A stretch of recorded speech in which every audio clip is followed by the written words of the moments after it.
Hello बच्चों, क्या हालचाल, कैसे चल रही है पढ़ाई। तो लास्ट वीडियो में हमने देखा था section 1 and section 2 JEE advance 2024 paper 1 का, जिसमें कि हमने single correct type question and multiple correct type के क्वेश्चन सॉल्व किए थे। तो आज हम लोग सॉल्व करने वाले हैं सेक्शन 3, जो कि नॉन नेगेटिव इंटीजर टाइप है, एंड उसके बाद मैट्रिक्स मैच टाइप क्वेश्चन। तो ये दोनों के दोनों हम इस पार्ट में सॉल्व करने वाले हैं। एक एक क्वेश्चन को बहुत ही ध्यान से देखना। ये वीडियो सिर्फ और सिर्फ सोल्यूशन देखने के लिए नहीं है। जिनको कुछ सीखना है एक्चुअल में जेई एडवांस का क्वेश्चन किस तरीके से डिजाइंड होता है, क्या क्या कॉन्सेप्चुअल क्लैरिटी चाहिए तुम्हें, क्या लाइन ऑफ थिंकिंग होनी चाहिए तुम्हारी, ये सारी चीज़ें तुम्हें सीखने को मिलेगी। तो जो भी जेई एडवांस 2025 में अपीयर होने वाले हैं, या फिर 2026 में अपीयर होने वाले हैं, या फिर एंड फर्दर, उन सब के लिए ये वीडियो बहुत ही यूज़फुल होने वाला है। क्योंकि तुम्हारे लिए बहुत ज़्यादा इंपॉर्टेंट है ये जानना कि तुम जब जेई एडवांस के एग्ज़ाम में बैठोगे तो तुम क्या एक्सपेक्ट कर सकते हो, एंड तुम्हारा थिंकिंग कैसा होना चाहिए। तो चलो स्टार्ट करते हैं क्वेश्चन नंबर 8 से। अभी देखो, क्वेश्चन नंबर 8 में कुछ तो डिफाइन किया गया, ए की कुछ वैल्यू है एंड बी की भी कुछ वैल्यू दी हुई है। एक्स एंड वाई एक रियल नंबर है। यहाँ पे दो लीनियर इक्वेशन गिवन है। अब ये देखो यार, ये तो linear equation in two variable type हो गया, जिसमें कि हमें एक्स एंड वाई की वैल्यू निकालनी है। एंड जैसे ही एक्स एंड वाई की वैल्यू आ जाए, उसके बाद 4x + 5y की वैल्यू निकालनी है अपने को। तो हो जाएगा ये तो मेरे हिसाब से। कैसे हो जाएगा, देखो, मुझे इसकी वैल्यू फाइंड आउट करनी है एक्चुअल में, एंड इसकी वैल्यू फाइंड आउट करनी है एक्चुअल में। तो इन दोनों की वैल्यू कैसे निकालेंगे, लॉगरिदम। लॉगरिदम जो हम पढ़ते हैं, देखो ये जो है, ये इसको ध्यान से देखो। इस लॉग का बेस गिवन है a, और a की वैल्यू कितनी है, 3√2। अच्छा, जब भी बेस 3√2 है और ये नंबर है, अगर ये बेस के पावर में रिप्रेजेंट हो सकता है तो हम सबसे पहले वही करते हैं। क्या 18 3√2 का होल स्क्वायर है? हाँ सर है। तो 18 3√2 का होल स्क्वायर हो जाएगा। होल स्क्वायर पे पावर 5/4 है, तो यहाँ 5/4 पावर मल्टीप्लाई हो जाएगा। अच्छा, मतलब ये वाला नंबर सिर्फ और सिर्फ इतना बन जाएगा। यस, देखो ये लिखा हुआ है 2। तो यहाँ पे ये तुम्हारे पास बन जाएगा log of 3√2 to the power 5/2 divide by 3√2। Okay, so इसकी वैल्यू कितनी आ गई, 5/2। This means this number is 5/2। तो पहला इक्वेशन तुम्हारे पास आ गया 3x + 2y is equal to 5/2। Okay, इतना सिंपल था ये। हाँ, सेकेंड, अब देखो बी में थोड़ा सा तुम्हें सोचना पड़ेगा। अब बी की जो वैल्यू गिवन है, देखो b is equal to given है 1/5 पे पावर 1/6 है, एंड यहाँ 6 पे पावर 1/2 है। तो क्या मैं 6³ पे पावर 1/6 लिख सकता हूँ? बोलो बोलो। 6³ पे power 1/6 is same as 6 to the power 1/2। हाँ सर। ऐसा करने से क्या फ़ायदा हुआ हमारा, लेकिन ऐसा करने से ये फ़ायदा हुआ कि अभी दोनों के पावर सेम है, तो दोनों नंबर्स डायरेक्टली मल्टीप्लाई हो जाएंगे। तो देखो बी की वैल्यू कितनी आ जाएगी, 1/5 इंटू 6³ 6³ कितना आता है, 216। टू दी पावर कितना है, 1/6। ओके, सो बी की वैल्यू जो आ गई, इसकी वैल्यू 1080 आ गई, एंड उस पर पावर 1/6 आ गया। Okay, so b is indirectly equal to 1080 to the power -1/6। अरे वाह। तो हमें किसकी वैल्यू निकालनी है, इसकी वैल्यू निकालनी है। ध्यान से देखो भाई, लॉग बेस कितना है 1080 टू दी पावर कितना है -1/6, एंड आर्ग्यूमेंट कितना है 1080, इस पे पावर कितना है 1/2। अब हम पावर वाला प्रॉपर्टी लगाएंगे, ये 1/2 बाहर जाएगा एंड ये भी बाहर जाएगा। सो ये अल्टीमेटली कितना आएगा, 1/2 divide by 1/(-1/6). So this is equal to -3। Okay, so second equation अपने पास जो है वो है 2x - y is equal to -3। तो सेकेंड इक्वेशन को अगर 2 से मल्टीप्लाई कर दे तो ये बन जाएगा 4x - 2y is equal to -6। Okay, तो अगर मैं दोनों को ऐड कर दूँ तो 4 + 3 7x आ जाएगा, इज इक्वल टू कितना आ जाएगा, 5/2 - 6 which is same as 2 12 -7/2। Okay, so x की वैल्यू कितनी आ जाएगी, -1/2। x की वैल्यू अगर -1/2 आ गई एंड इस इक्वेशन में पुट किया तो ये आ गया -1 - y is equal to -3। So y की वैल्यू आ जाएगी 2। तो हमारा वैल्यू कितना आ जाएगा, देखो 4x चाहिए, 4x मतलब -2, 5y मतलब +10। आंसर कितना आना चाहिए, 8। ओके, तो पहले वाले क्वेश्चन का आंसर कितना था, 8 था। क्या ये क्वेश्चन डिफिकल्ट था? नो। क्या ये क्वेश्चन बहुत इजी था? बहुत इजी तो नहीं बोलेंगे, क्योंकि लॉगरिदम कैलकुलेट करने आना चाहिए, उसमें ये वाला चीज़ जो है ना थोड़ा सा कॉम्प्लिकेटेड था, लेकिन जिस बच्चे को लॉग बहुत अच्छे तरीके से आता है उसके लिए क्वेश्चन बहुत ही इजी लेवल का था। ठीक है, अगला सवाल। अगला सवाल कुछ एफ एक्स पॉलिनोमियल ये सब गिवन है, थियोरी ऑफ इक्वेशन पे क्वेश्चन है। बोला गया f x is equal to x to the power 4 a x cube b x square c x, मतलब कितने अननोन है? 3। एक पॉलिनोमियल है रियल कोएफिशिएंट के साथ जिसका एफ ऑफ 1 की वैल्यू कितनी गिवन है? -9। अच्छा, एफ ऑफ 1 की वैल्यू -9 है तो एफ ऑफ 1 निकाल लेते हैं। एफ ऑफ 1 कितना आएगा? 1 प्लस ए प्लस बी प्लस सी, और इसकी वैल्यू कितनी गिवन है? -9। तो कैन वी से ए प्लस बी प्लस सी की वैल्यू कितनी है? -10। ओके, एक इक्वेशन अपने पास आ जाता है। नेक्स्ट बोला है suppose that iota root 3 is a root of this equation. अच्छा, ये क्यूबिक इक्वेशन है एंड उसमें भी कांस्टेंट टर्म नहीं है। क्या मैं ध्यान से देख सकता हूं? अगर x कॉमन ले लूं तो ब्रैकेट के अंदर क्या जाएगा? 4x square plus 3ax plus 2b is equal to 0। इसके क्या 3 रूट आने चाहिए? यस सर, 3 रूट आने चाहिए। उसमें एक रूट तो पक्का क्लियर है, x इज इक्वल टू 0 है। यस सर, इसको 0 से इक्वेट करेंगे तो एक रूट आएगा। ओके, सेकेंड, 2 क्वाड्रेटिक के रूट आने चाहिए। यस, क्वाड्रेटिक के रूट में one of the root given है आयोटा रूट 3। अच्छा, ये सारे के सारे रियल कोएफिशिएंट है क्या? हाँ, अगर क्वाड्रेटिक के सारे रियल कोएफिशिएंट होते हैं एंड एक रूट अगर कॉम्प्लेक्स है तो उसका कॉन्जुगेट भी उसका रूट होगा। तो आयोटा रूट 3 अगर एक रूट है तो can we say second root will be minus iota root 3? Yes sir, पक्का होगा। इसका मतलब indirectly when can we say 4x square plus 3ax plus 2b is equal to 0 के 2 रूट आएंगे, एक रूट आयोटा रूट 3 एंड एक root minus iota root 3। Yes sir, we can say. Okay, तो अब बताओ a एंड b की वैल्यू निकल जाएगी क्या? हाँ, सम ऑफ रूट कितना है? सम ऑफ रूट 0 है। सम ऑफ रूट कितना आ रहा है? -b/a। -b/a की वैल्यू 0 आ गई, इसका मतलब a का वैल्यू कितना आ गया? 0। अच्छा, a 0 आ गया। प्रोडक्ट ऑफ रूट कितना है? इन दोनों को मल्टीप्लाई करोगे, √3 इंटू √3 कितना आएगा? 3। आयोटा इंटू आयोटा कितना आएगा? आयोटा स्क्वायर विच इज -1, और एक माइनस ऑलरेडी है तो प्रोडक्ट ऑफ रूट आने वाला है 3। प्रोडक्ट ऑफ रूट होता कितना है? c/a, इसकी वैल्यू आने वाली है 3। 2 2 ज़ा 4, दिस इंप्लाइज b की वैल्यू कितनी है? 6। अच्छा, a की वैल्यू 0 है, b की वैल्यू 6 है। a की वैल्यू 0 है, b की वैल्यू 6 है, तो c की वैल्यू आ जाएगी क्या? c की वैल्यू कितनी आ रही है? -16। अच्छा, तो क्या हमारे पास fx आ गया? यस सर, fx आ गया। fx क्या आया अपना? ध्यान से देखो, fx आ जाएगा तुम्हारे पास, fx will be equal to x to the power 4, a तो 0 है, b की वैल्यू कितनी है? 6, तो 6x स्क्वायर प्लस c की वैल्यू कितनी है? -16। क्या ये बाई क्वाड्रेटिक है? Yes sir. एक्स स्क्वायर को कुछ देर के लिए t ले ले। हाँ, तो क्या मेरे पास चारों के चारों रूट आ जाएंगे? α1 α2 α3 α4? यस। तो इसको मैं अगर इक्वेट करूँ 0 से तो एक्स स्क्वायर की वैल्यू आने वाली है -b plus and minus root under b square -4ac divide by 2a, तो ये आने वाला है -6 plus -10/2।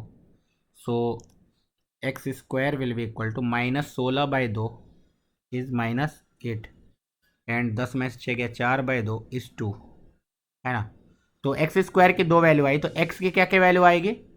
2√2 iota and -2√2 iota, next आएगा √2, एक आएगा -√2। मतलब एक्स स्क्वायर की वैल्यू एक बार इससे इक्वेट किया तो ये दोनों रूट आया, एक्स स्क्वायर की वैल्यू एक बार इससे इक्वेट किया तो ये दोनों रूट आया। ये 4 रूट आए, एक को α1 बोलो, एक को α2 बोलो, एक को α3 बोलो, एक को α4 बोलो, सबका मैग्नीट्यूड का होल स्क्वायर। इसका मैग्नीट्यूड का होल स्क्वायर 2, इसका मैग्नीट्यूड का होल स्क्वायर 2, इसका मैग्नीट्यूड का होल स्क्वायर 8, है ना। इसका मैग्नीट्यूड का होल स्क्वायर भी 8, तो 8 + 8 16, 16 + 4 20, आंसर कितना आना चाहिए? 20। मेरे हिसाब से थ्योरी ऑफ इक्वेशन का बहुत ही आसान क्वेश्चन था, बस एक कॉन्सेप्ट लग रहा था कि एक रूट अगर आयोटा रूट 3 है तो दूसरा रूट कितना होगा? Minus iota root 3। चलो, बहुत बढ़िया। क्वेश्चन नंबर 10 पे आते हैं अब। बहुत ही यहाँ पे गंदगी फैल चुका है, इसको साफ कर देता हूँ मैं थोड़ा सा। देखो, अब ये जो क्वेश्चन है ना, ये प्रीवियस ईयर क्वेश्चन से उठाया हुआ है, मतलब ये हूबहू छाप दिया गया है ऑलमोस्ट।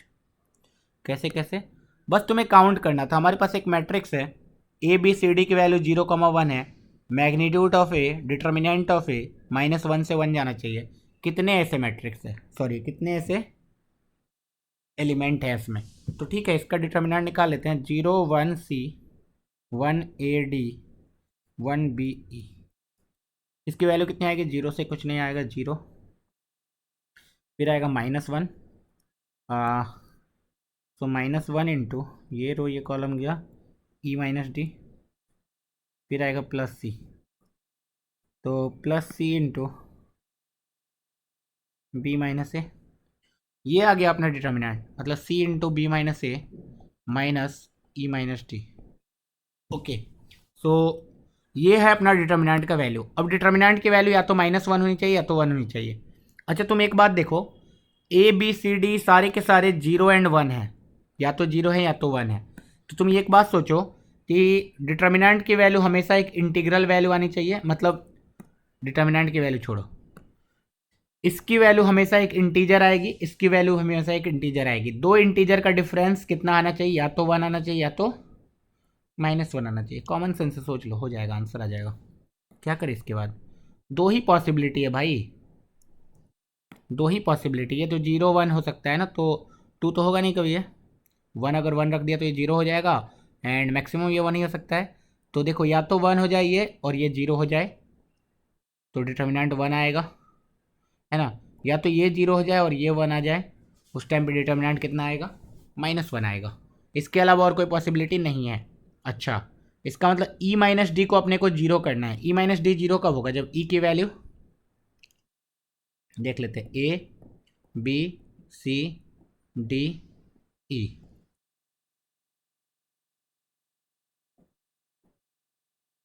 बताओ, जब ई एंड डी की वैल्यू सेम हो जाए तो ई माइनस डी 0 हो जाएगा, या तो 0 0 हो जाए, या तो 0 0 हो जाए, या तो 1 एंड 1 हो जाए।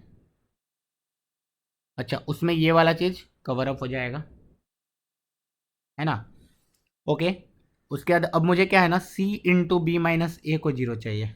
एक बार ये वाला 0 वाला कवर करते हैं, बहुत आसान हो जाएगा 0 वाला कवर करने से। सी इंटू बी माइनस ए अपने को 0 चाहिए। बताओ बताओ बताओ बताओ बताओ, सी इंटू ए बी माइनस ए 0 चाहिए ना। तो या तो सी 0 हो जाए, तो उस टाइम पे बी माइनस ए कुछ भी हो फर्क नहीं पड़ता है, या तो बी और ए बराबर हो जाए, है ना। बी और ए बराबर हो जाए तो एक काम करते हैं, सी 0 है तो क्या क्या पॉसिबिलिटी है? सी 0 हो गया, बी 1 हो जाए, ए 1 हो जाए। सी 0 है, बी 1 हो जाए, ए 0 हो जाए। सी 0 है, बी 0 हो जाए, ए 1 हो जाए। सी 0 के साथ और कुछ आ सकता है क्या? सी 0 हो गया तो अपने पास 0 एंड 1 है, एंड यहाँ बी एंड ए है, तो ये 0 हो जाए, ये 1 हो जाए। B can be 0, b can be 1। अगर बी 0 है तो ए 1 हो सकता है ना। बी 0 है तो ए कैन बी 1, बी 0 है तो ए कैन बी 0।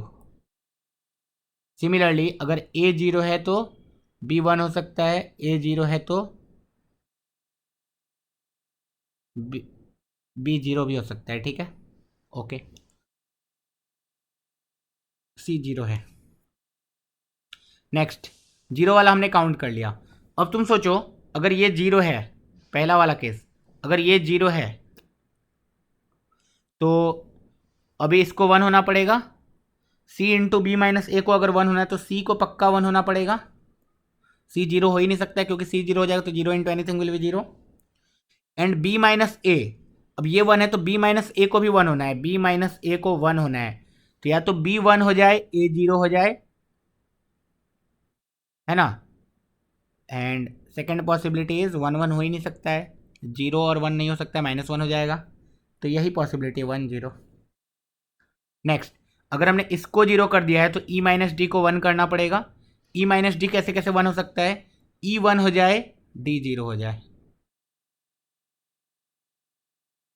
है ना। ओके, तो ए बी सी डी ई की वैल्यू पॉसिबिलिटी आ गई। कितने आए देख लो। 1 2 3 4 5 6 6 मेरे हिसाब से, है ना। अगला क्वेश्चन नंबर 11 भी अपने पास परमुटेशन एंड कॉम्बिनेशन का है। क्वेश्चन नंबर 11 भी परमुटेशन एंड कॉम्बिनेशन का क्वेश्चन आ गया अपने पास। देखो ध्यान से, a group of 9 student S1 S2 S9 is divided into 3 team X Y and Z of it size 2 3 and, मतलब 9 स्टूडेंट है तो एक में 2 जाना चाहिए, एक में 3 जाना चाहिए, एक में 4 जाना चाहिए, ठीक है। तो टोटल पॉसिबिलिटी कितना आ जाएगा, 9 factorial, ways of grouping 2 factorial 3 factorial 4 factorial, ये है टोटल। अब देखते हैं, suppose that S1 can not be selected from X, S2 can not be selected from the team Y।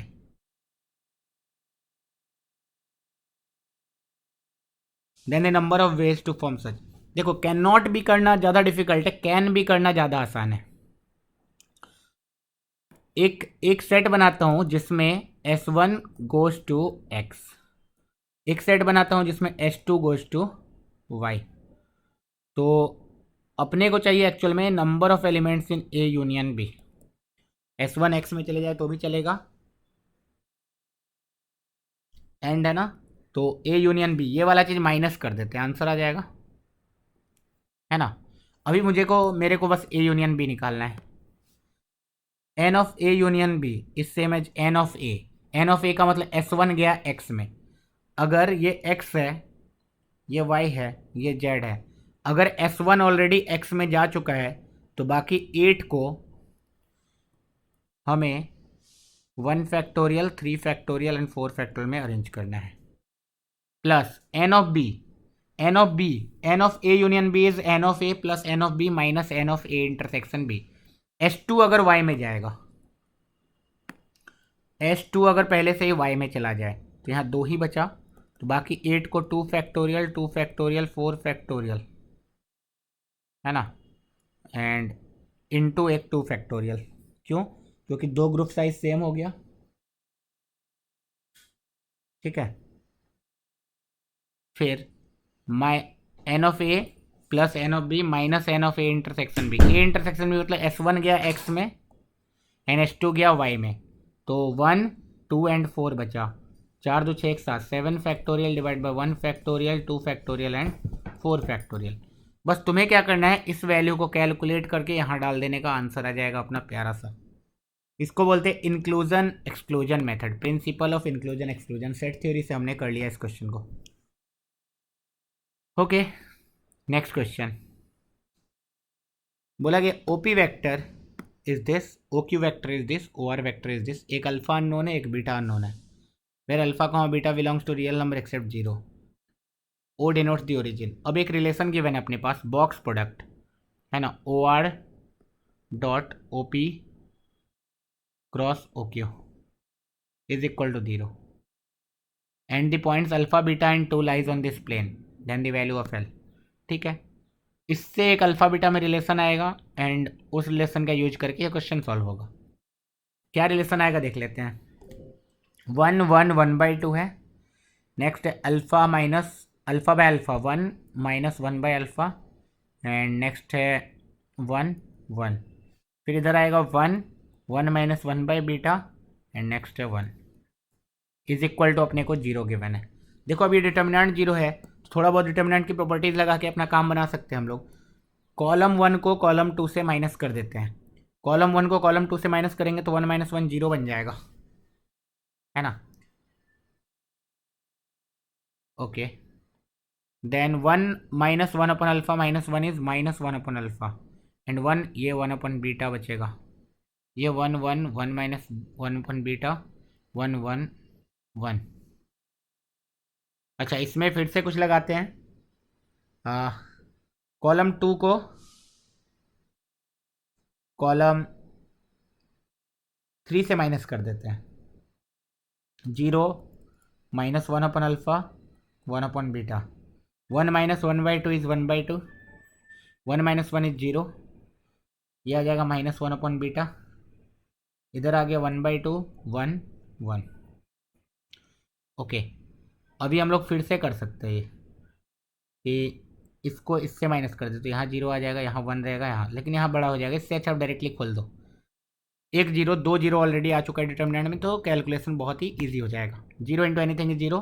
फिर आएगा नेक्स्ट माइनस हाफ।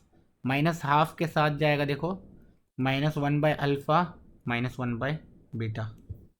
ओके, फिर आएगा प्लस हाफ।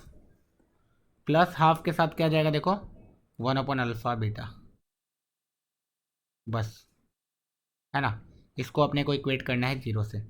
देखो 1/2 को भी उड़ा दो, ये आ जाएगा 1 by alpha plus 1 by beta plus 1 upon alpha beta is equal to 0। अगर मैं अल्फ़ा बीटा को एलसीएम ले लूँ तो आ जाएगा beta plus alpha plus 1 is equal to 0। तो यहाँ से अल्फ़ा प्लस बीटा प्लस 1 की वैल्यू कितनी आ गई 0। तो अल्फ़ा प्लस बीटा की वैल्यू कितनी आ गई -1। अल्फ़ा प्लस बीटा -1 आ गया। अब इसने बोला है alpha beta and 2 lies on this curve, तो 3 alpha plus 3 beta -2 plus l की वैल्यू 0 होनी चाहिए। अच्छा, ये लिखा हुआ है 3 टाइम्स अल्फ़ा प्लस बीटा की value -1 -2 plus l is equal to 0। ये -3 -2 -5 इज इक्वल टू 0। एल की वैल्यू कितनी आ गई 5। L is equal to 5। So बस डिटर्मिनेंट का थोड़ा सा इंपॉर्टेंट कुछ ज़्यादा नहीं था, बॉक्स प्रोडक्ट लिखा हुआ था एंड उससे एक अल्फ़ा बीटा में रिलेशन आया एंड उसको यूज कर लिया। ओके, सबसे मज़ेदार क्वेश्चन कौन सा था? सबसे मज़ेदार क्वेश्चन ये था, है ना। सबसे मज़ेदार क्वेश्चन ये था। सिंस अब स्टैटिस्टिक्स हमारे सिलेबस में आ चुका है, ठीक है, तो मीन एंड वेरिएंस ये पूछने लगे हैं आजकल। मीन एंड वेरिएंस अगर पूछने लगे हैं तो हमें पढ़ना जरूरी है। एंड बहुत ही अच्छा क्वेश्चन लगा ये मुझे, पहली बार जब सॉल्व किया तो मज़ा आ गया। मतलब ऐसा लगा यार मस्त, मतलब ये है जेई, कैसे कैसे सोचते हैं ये लोग। चलो देखो क्या बोला है, पढ़ते हैं। Let x be a random variable px is equal to x denote the probability that x takes the value x. Suppose x comma px comma x is equal to 0 lies on a fixed straight line in xy plane and p of x is equal to 0 for all x other than this. Mean and variance निकालना है। जब mean and variance ऐसे वाले question आए तो क्या करते हैं हम, प्रोबेबिलिटी डिस्ट्रीब्यूशन टेबल बनाते हैं। कैसे टेबल बनाया जाता है, जिसको नहीं आता है वो सीख लो। इधर x लिखते हैं रैंडम वेरिएबल का नाम एंड यहाँ पे उसका प्रोबेबिलिटी लिखते हैं। देखो x की वैल्यू क्या क्या हो सकती है, 0 1 2 3 4, है ना। 0 1 2 3 4, थोड़ा बड़ा बड़ा बना देते हैं। 0 1 2 3 4। ओके, ये हो गया probability. And x comma P of x जो है ना, ये सारे के सारे एक स्ट्रेट लाइन पे, तो स्ट्रेट लाइन मान लेते हैं y is equal to m x plus c. m and c unknown है, तो x की वैल्यू अगर 0 है तो y यहाँ पे p प्रोबेबिलिटी की तरह काम कर रहा है एंड x यहाँ पे रैंडम वेरिएबल की तरह काम कर रहा है। अगर x 0 है तो प्रोबेबिलिटी इधर c, x जब 1 है तो यहाँ पे m प्लस सी। ये कितना आ जाएगा 2m प्लस सी, ये कितना आ जाएगा 3m प्लस सी, और ये कितना आ जाएगा 4m प्लस सी। ओके, मतलब ये सारे के सारे एक स्ट्रेट लाइन पे हो गए। अब बोला है अगर मीन की वैल्यू 5/2 है। मीन क्या होता है, अगर तुमने देखा एक्सपेक्टेंट तो ये होता है x इंटू पी एक्स का समेसन, ये अपना मीन है। तो 0 इंटू सी 0, m प्लस सी प्लस 2 टाइम्स 2m प्लस सी प्लस 3 टाइम्स 3m प्लस सी plus 4 times 4m plus C, ये होने वाला है मीन। ओके, अब ये अगर मीन है तो कितना आ रहा है, m प्लस सी plus 4m plus 2c plus 9m plus 3c plus 16m plus 4c। ठीक है, m एंड c की वैल्यू अपने को निकालनी है। m एंड c आ जाएगा तो आंसर ही आ जाएगा। तो m कितना आ रहा है, 4m plus 1m 5m 5 and 9 plus 5 14 plus 16 30m आया। एंड इधर c कितना आ रहा है, c plus 2c 3c plus 3c 6c plus 4c 10c and इसकी वैल्यू गिवन है 5/2। देखो 5 से उधर कैंसिल आउट हो जाएगा, 6m plus 2c is equal to 1/2, है ना, या फिर 3m plus c is equal to 1/4। एक रिलेशन आ गया, 3m plus c is equal to 1/4। m and c में एक और रिलेशन चाहिए अपने को। अब बोला है सबकी प्रोबेबिलिटी 0 है एक्सेप्ट दिस, मतलब इन सब का सम 1 के बराबर होना चाहिए। तो c प्लस m प्लस सी प्लस 2m प्लस सी प्लस 3m प्लस सी प्लस 4m प्लस सी, इसकी वैल्यू कितनी होनी चाहिए 1। 1 2 3 4 5 5c, m कितना आ रहा है m plus 2m, 3m plus 3m 6m plus 4m 10m, इसकी वैल्यू 1 होनी चाहिए। मतलब 2m प्लस सी की वैल्यू कितनी होनी चाहिए 1/5। 2m प्लस सी 1/5 है, ये फर्स्ट इक्वेशन, ये सेकंड इक्वेशन। अगर सेकंड इक्वेशन में से फर्स्ट इक्वेशन माइनस कर दे तो 3m माइनस 2m, m आ जाएगा 1/4 माइनस 1/5, तो कितना आ रहा है 5 में से 4 गया 1/20।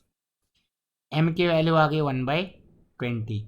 m की वैल्यू अगर 1/20 आ चुकी है तो 2 times m plus c is equal to 1/5। सी की वैल्यू कितनी आएगी 1/5 माइनस 1/10, तो 1/10 है ना। तो सी की वैल्यू आ चुकी है 1/10। अच्छा एम एंड सी की वैल्यू आ चुकी है, तो सबके सबके प्रोबेबिलिटी आ चुके हैं। हाँ, तो अपना टेबल कैसा दिखेगा अब, ये 0 है तो यहाँ सी की वैल्यू 1/10, फिर यहाँ 1 है तो यहाँ m plus c, m and c का समेसन 1/20 प्लस 1/10 मतलब 2/20, तो 3/20 है ना। नेक्स्ट यहाँ 2 है तो यहाँ 2m प्लस सी, 2m आ जाएगा 1/10 और c है 1/10, तो ये 2/10। 3 के नीचे आएगा 3m प्लस सी, 3m प्लस सी का मतलब 3/20 प्लस 2/20 5/20। नेक्स्ट 4 के नीचे क्या आएगा देखो, 4 के नीचे आएगा 4m 4/20 प्लस 2/20 6/20। ठीक है, ये आ गया अपना प्रोबेबिलिटी डिस्ट्रीब्यूशन टेबल, ये x है और ये px है। अब देखो टेबल बन गया तो काम बन गया, वेरिएंस निकालना है भाई।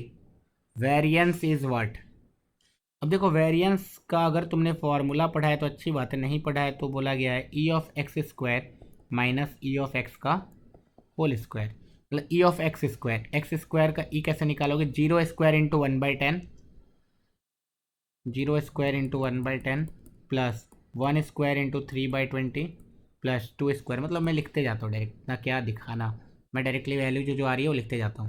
0 स्क्वायर 0, ये वाला खत्म, 1 स्क्वायर 1, 1 इंटू 3/20 दैट इज 3/20, ठीक है 3/20 प्लस 2 स्क्वायर 4 इंटू 2/10 मतलब 8/10, 8/10 का मतलब 16/20, ठीक है 3 square 9 into 5 45/20 plus 4 square 16 into 6 96/20, ठीक है। तो ये आ गया ई of x square minus E x का होल स्क्वायर, ई एक्स मतलब x into P I, E of x तो गिवन था 5/2, तो 5/2 का होल स्क्वायर कितना आ रहा है देखो 16 प्लस 3 19 प्लस 45, देखो 20 होता तो 65 आता, ये 64 बचा, 64 प्लस 96 9 × 15 160, 160/20 माइनस 25/4, तो यहाँ से देखो 0 से 0 कट जाएगा, 2 से 8, जैसे 8 माइनस 25/4, तो ये 32 माइनस 25/4, ये कितना आ रहा है 5 2 7/4, वेरिएंस आ गया 7/4। 24 अल्फ़ा पूछा है, 24 इंटू 7/4 4 42 आंसर। तो मीन एंड वेरिएंस का क्लासिक क्वेश्चन था, बहुत ही अच्छा क्वेश्चन था, मज़ा आ जाएगा देख के। चलो ये था हमारा इंटीजर टाइप क्वेश्चन। इसके बाद हमारे पास जो है ये थोड़ा इजियर लेवल क्वेश्चन है सेक्शन 4, मैचिंग लिस्ट वाला। जब से ऐसा क्वेश्चन आने लगा है ना, इसमें तुम्हें मेहनत करने की जरूरत ही नहीं पड़ती है। अब देखो जैसे ये क्वेश्चन है, बोला let alpha and beta with the distinct root of equation this x square plus x minus 1 is equal to 0। इसके रूट निकालेंगे तो क्या क्या आएगा -1 plus minus root under b square 1 minus 4ac divide by 2 है। तो एक रूट आएगा -1 माइनस रूट 5/2, एक रूट आएगा -1 प्लस रूट 5/2, ठीक है। अल्फा बीटा की वैल्यू आ गई। कंसिडर एक सेट निकालो टी अल्फा कॉमा बीटा, एक एलिमेंट 1 है, एक एलिमेंट अल्फा, एक एलिमेंट बीटा, और मैट्रिक्स ठीक है। आर आई रो है, सी आई कॉलम है, उसके बाद मैच दी कॉलम बोले। कितने ऐसे मैट्रिक्स है विथ एंट्रीज फ्रॉम टी जिसका रो एंड कॉलम का सम जीरो है, रो एंड कॉलम के एलिमेंट्स का सम जीरो है। अच्छा, बहुत सिंपल है। देखो 1 plus alpha plus beta is zero, alpha plus beta की वैल्यू -1 आ रही है। अगर अल्फा प्लस बीटा -1 है तो 1 plus alpha plus beta zero है। तो अगर रो में मैं देखूँ तो 1 अल्फा बीटा, ये तीनों के तीनों होने ही चाहिए, रो में भी कॉलम में भी। अगर मैं 1 अल्फा बीटा कर देता हूँ एंड 1 अल्फा बीटा कर देता हूँ तो ये गड़बड़ है ना। ओके, मतलब 1 अल्फा बीटा अगर एक रो में डाला है तो अब इसको चेंज कर दो, 1 अल्फा बीटा 1 बीटा 1 अल्फा, सारे रो में 1 अल्फा बीटा आ गए। देखो रो में भी 1 अल्फा बीटा आ गए, कॉलम में भी 1 alpha beta 1 alpha beta 1 alpha beta आ गए, सबका सम अब जीरो होने वाला है। ओके, तो अब सिंपल है, ये है रो 1, ये है रो 2, ये है रो 3, ये 3 फैक्टोरियल से एक दूसरे में अरेंज हो सकते हैं। ठीक है। At the same time every arrangement के करस्पॉन्डिंग कॉलम 1 कॉलम 2 कॉलम 3 भी 3 फैक्टोरियल से अरेंज हो सकते हैं, है ना।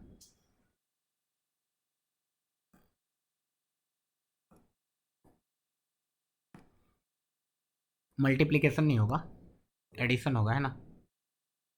मतलब जैसे देखो ना 1 अल्फा बीटा, ऐसा हो सकता है ये यहाँ चले जाए, ये यहाँ चले जाए, ये एक हो जाएगा। फिर ऐसा हो सकता है ये यहाँ चले जाए, वो वहाँ जाए, मतलब 3 फैक्टोरियल से ये, या फिर कॉलम 3 फैक्टोरियल से। 3 3 6, 6 प्लस 6 ये तो 12 होना चाहिए। पी का होना चाहिए 2, पी का होना चाहिए 2, तो या तो बी आएगा या तो सी आएगा। ए एंड डी ऑप्शन गया, ए एंड डी ऑप्शन गया, तो क्यू का पक्का 4 आने वाला है, एस का पक्का 5 आने वाला है, मतलब खाली आर ऑफ सॉल्व करने की ज़रूरत है। आर को देखो 1,3 चाहिए। आर बोला है एक मैट्रिक्स है स्क्यू सिमेट्रिक सच डेट जितने भी एलिमेंट है वो टी के हैं, for all I greater than J, then the number of elements in set this. अब बताओ ये लिखा हुआ है कुछ matrix m into X is equal to sum A. अब ये इसको सॉल्व करने के लिए हम डिटर्मिनेंट ऑफ m निकालते हैं। Determinant of m skew symmetric matrix odd order का है तो जीरो आता है, बहुत ही इंपॉर्टेंट फंडा है ये। Skew symmetric matrix of odd order का डिटर्मिनेंट हमेशा जीरो आता है। अच्छा, इसका डिटर्मिनेंट जीरो है, इसका डिटर्मिनेंट अगर जीरो है तो यहाँ से दो ही पॉसिबिलिटी, या तो यूनिक सोल्यूशन आएगा या तो इनफाइनाइट सोल्यूशन आएगा। मतलब या तो 1 आएगा इसका या तो 3 आएगा, सॉरी यूनिक सोल्यूशन तो नहीं आ सकता है ना। डिटर्मिनेंट m0 है तो यूनिक सोल्यूशन नहीं आएगा, या तो नो सोल्यूशन आएगा या तो इनफाइनाइट सोल्यूशन आएगा। डिटर्मिनेंट m नॉन जीरो होता है ना, क्रैमर्स रूल याद करो, क्रैमर्स रूल, अगर ये नॉन जीरो होगा ना तब यूनिक सोल्यूशन आएगा। तो मतलब या तो आंसर आना चाहिए 3 या तो 5, इसका आंसर या तो 3 या तो 5। 1 दिया हुआ है यहाँ पे, 1 हो ही नहीं सकता, तो ऑप्शन नंबर सी राइट है। देखो बिना सॉल्व किए मेहनत किए क्वेश्चन सॉल्व हो गया। तो जब भी मैट्रिक्स मैच आए यही तरीका अपनाना है, क्वेश्चन सॉल्व हो जाएगा सबका सब। भाई ये क्वेश्चन और ये भी ऐसे ऐसे क्वेश्चन, मतलब बहुत बेसिक क्वेश्चन है ये सब। देखो let straight line this touches this circle 0, alpha. अब ये एक स्ट्रेट लाइन है, y is equal to 2x, touches circle with centre 0, alpha 0, alpha, alpha है पॉजिटिव है, मतलब ऐसा कुछ एक सर्कल है। एक काम करते हैं पहले सर्कल बना लेते हैं, फिर लाइन बना लेंगे तो टच कराना आसान रहेगा। 0, अल्फा एक y एक्सिस पे पॉइंट होगा, इसको टच कर रहा है एक लाइन, ठीक है। ये लाइन का इक्वेशन है y is equal to 2x, ये पॉइंट है 0, alpha. Next, and radius r, इस सर्कल का रेडियस r के बराबर है, ये भी r के बराबर। एट पॉइंट a1, ये पॉइंट जहाँ टच कर रहा है वो a1 है। Let b1 be the point on circle such that the line segment a1 b1 is diameter, मतलब यहाँ एक अपोजिट में एक पॉइंट है b1, okay. a1 b1 is diameter, let alpha plus r, एक इक्वेशन गिवन है, alpha plus r is equal to 5√5 plus √5, then alpha r, ये सब की एक इक्वेशन तो ऑलरेडी उन्होंने दे दिया है, एक इक्वेशन हमारा निकल जाएगा कैसे, सेंटर से टेंजेंट का परपेंडिकुलर डिस्टेंस रेडियस के बराबर होता है। तो 0 कमा अल्फा से इस लाइन पे एक 2x minus y is equal to 0, 0 कमा अल्फा से निकालना है तो माइनस अल्फा बाई √5, ये आने वाला है distance, is equal to radius के बराबर होना चाहिए। तो अल्फा की वैल्यू कितनी आ गई, √5 आर, अल्फा √5 आर है, and r is equal to 5 plus √5, r common ले लिया, ये बन गया √5 प्लस 1, यहाँ √5 कॉमन ले लिया, ये बन गया √5 प्लस 1, आर की वैल्यू कितनी आ गई, √5, आर की वैल्यू आ गई √5, क्यू का वैल्यू होना चाहिए 2, क्यू होना चाहिए 2, क्यू होना चाहिए 2, ये दोनों कट गया, मतलब या तो ए होगा या तो सी होगा। अब देखो पी ऑलरेडी 4 गिवन है, आर अगर √5 है तो अल्फ़ा कितना आ जाएगा 5, ऑब्वियस सी बात है, तो ये 4 गिवन है।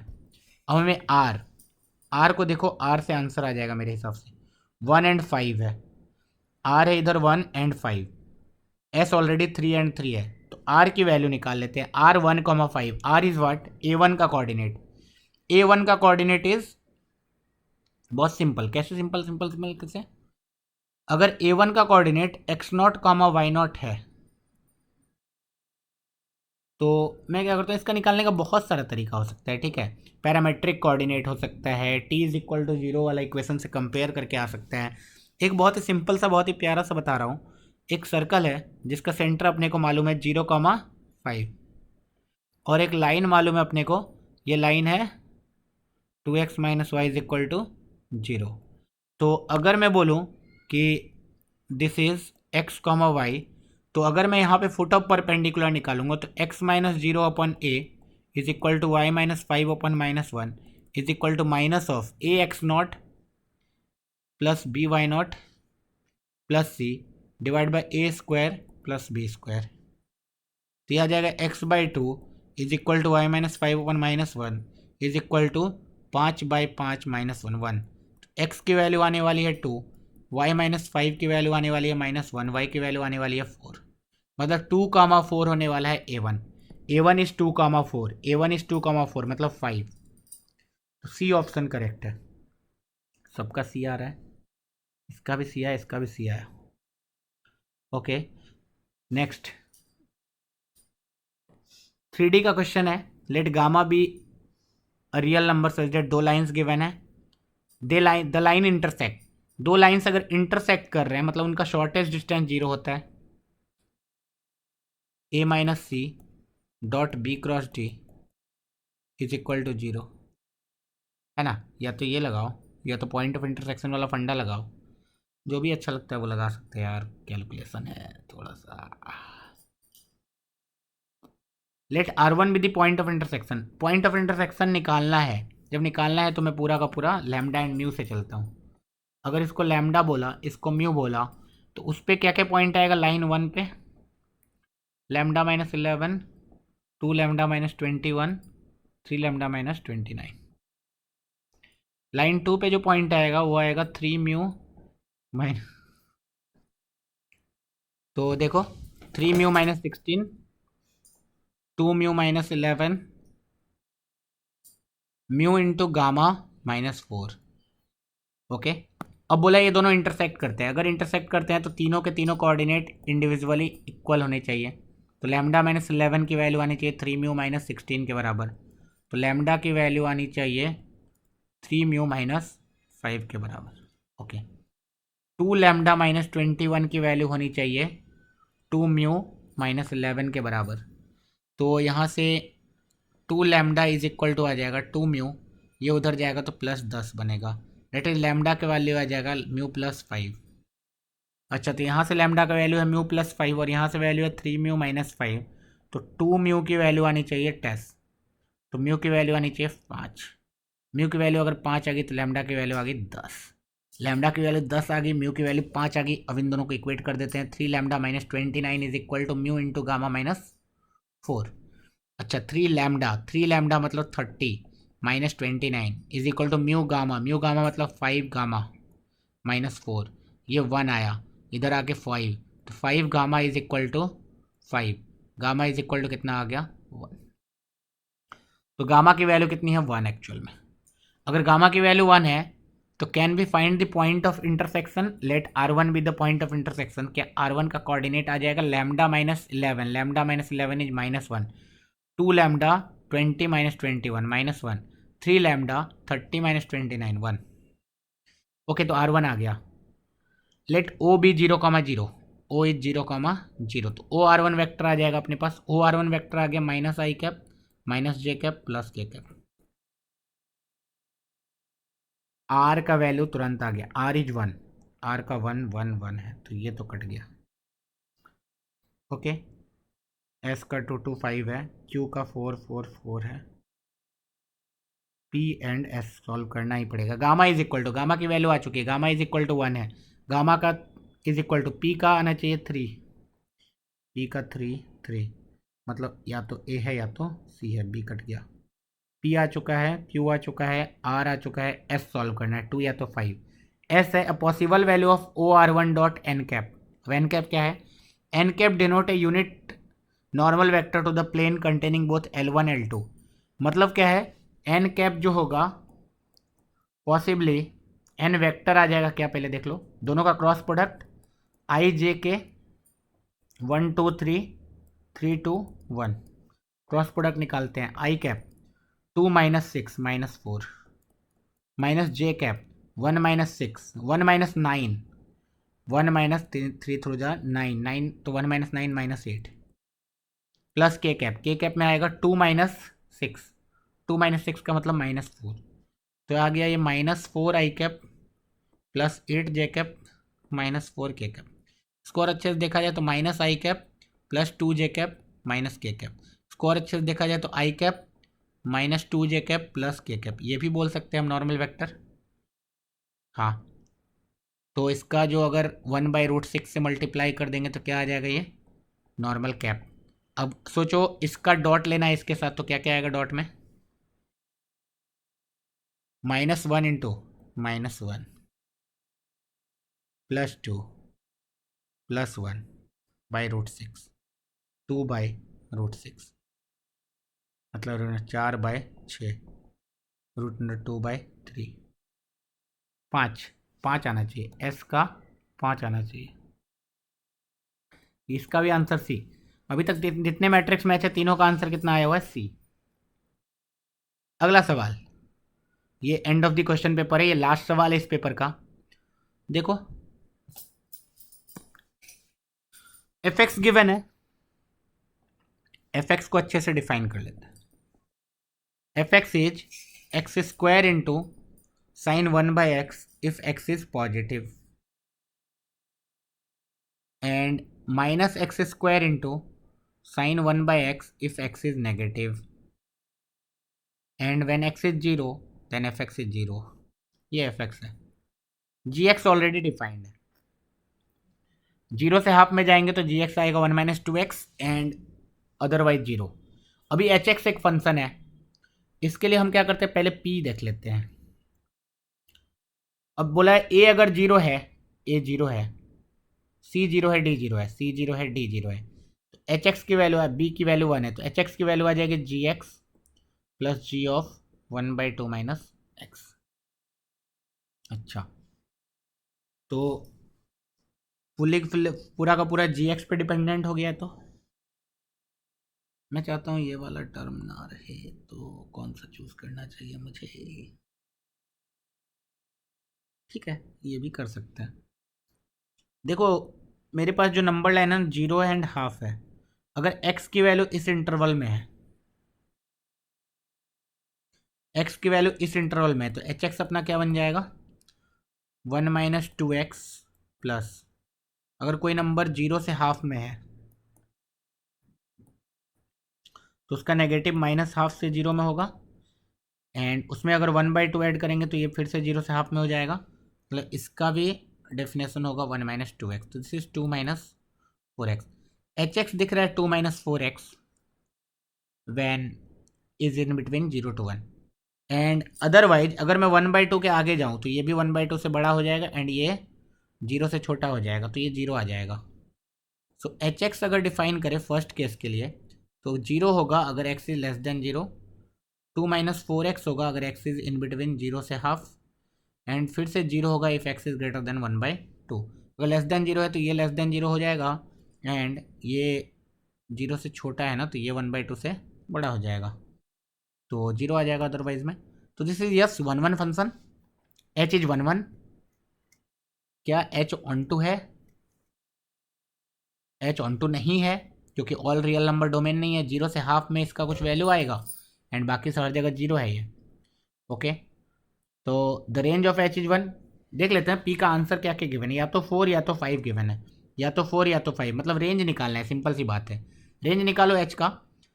ये तो लीनियर फंक्शन है, जब 0 डालेंगे तो 2 आएगा, एंड जब 1/2 डालेंगे तो 2 माइनस 1/2 डालेंगे, 2 माइनस 2 0 आएगा, तो 0 से 2 तक है ना, 0 से 2 तक। गड़बड़ हो गया, कुछ तो गड़बड़ हो गया। g ऑफ 1/2 माइनस एक्स, गड़बड़ किया ना मैंने, 1/2 minus x, 1 minus 2 into 1/2 minus x लिखना था ना मुझे यार, 1 minus minus 1 minus 1 plus 2x, ये तो 0 हो गया ना, ये सिर्फ 2x था यार, तो 2x कट गया, सिर्फ 1 आया यार, 1 आया, तो रेंज इज 0,1, या तो 0 होगा या तो 1 होगा। 5, p का 5, p का 5 मतलब या तो b या तो c। q से ही काम बन जाएगा अपना, q से काम बन जाएगा, b c एंड d 0 है, b c एंड d 0 है, तो एच एक्स एफ एक्स के बराबर आ गया, H x is same H F x. Okay, तो मतलब इस एफ एक्स को देखना है बस। एफ एक्स के बारे में सोचो क्या क्या बोला गया है, क्यों सोच रहे हैं हम, 2,3 डिफरेंशिएबल, एंड ये तो ऑब्वियसली बात है डिफरेंशिएबल है, ये तो ऑन टू नहीं है क्योंकि ऑल रियल नंबर आएगा क्या, डिफरेंशिएबल है कि नहीं खाली चेक कर लो। मेरे हिसाब से तो ये फंक्शन डिफरेंशिएबल होता है ना, मतलब एफ अगर कंटिन्यूस है कि नहीं ये देख लेते हैं। 0 पॉजिटिव पे ये 0 आएगा, 0 नेगेटिव पे भी ये 0 आएगा, 0 पे भी 0 आएगा, कंटिन्यूस, तो डायरेक्टली एफ डैश एक्स निकाल लो, एफ डैश एक्स निकाल लिया तो आ गया 2x into sine 1/x plus X square into sine का difference cos 1/x into minus 1/x square, and फिर से ये आ जाएगा खाली इसका negative, -2x into sine 1/x plus cos 1/x, X is greater than 0, X less than 0, ये तो फ्लक्चुएटिंग आ गया ना, तो हमें क्या है फर्स्ट प्रिंसिपल से जाना पड़ेगा फिर तो। 0 प्लस 0 माइनस पे अलग अलग करो, डिफरेंशिबिलिटी चेक करो, 0 प्लस एंड 0 माइनस पे चेक कर लेते हैं। Limit x tending towards 0 plus F x, 0 plus X square into sine 1/x minus F of 0 1 है, डिवाइड बाई एक्स माइनस 0, तो आ गया x into sine 1/x which is 0, x tending to 0 minus पे भी x square into sine 1/x with negative sign है, नीचे आ जाएगा x, फिर से ये 0 आ गया, मतलब डिफरेंशिएबल है, ठीक है। थर्ड क्यू का 3, C option is the correct option. So यहाँ पे हमने पेपर 1 को कंप्लीट कर लिया, ख़त्म कर लिया, एक एक क्वेश्चन को बहुत ही डिटेल में डिस्कस किया गया, देख लेते हैं कौन कौन से चैप्टर के क्वेश्चन आए हैं। ये है function, LCD, limits, continuity and differentiability and function का क्वेश्चन है ये। नेक्स्ट क्वेश्चन है वेक्टर्स एंड 3D। उसके बाद एक क्वेश्चन आया सर्कल का, कोऑर्डिनेट ज्योमेट्री, फिर आया मैट्रिक्स, मैट्राइसिस एंड डिटर्मिनेंट, फिर आया भाई स्टैटिस्टिक्स, फिर आया वेक्टर, तो वेक्टर के 2 क्वेश्चन आ चुके हैं अभी तक, PNC, matrix and PNC, theory of equation, फिर आया लॉगरिदम का एक क्वेश्चन है, फिर हमारे पास आया फिर से 3D का क्वेश्चन, वेक्टर 3D के 3 क्वेश्चन आ चुके हैं। इसको भी हम theory of equation, quadratic equation बोल सकते हैं। फिर हमारा है बाइनोमियल थ्योरम एंड सेट्स को मिला के कुछ तो, फिर ये हमारे पास आ गया एलिप्स का क्वेश्चन, कोऑर्डिनेट ज्योमेट्री के भी 2 क्वेश्चन आए हैं। ये है ट्रिगो का क्वेश्चन। फिर आया प्रोबेबिलिटी का एक क्वेश्चन आ चुका है।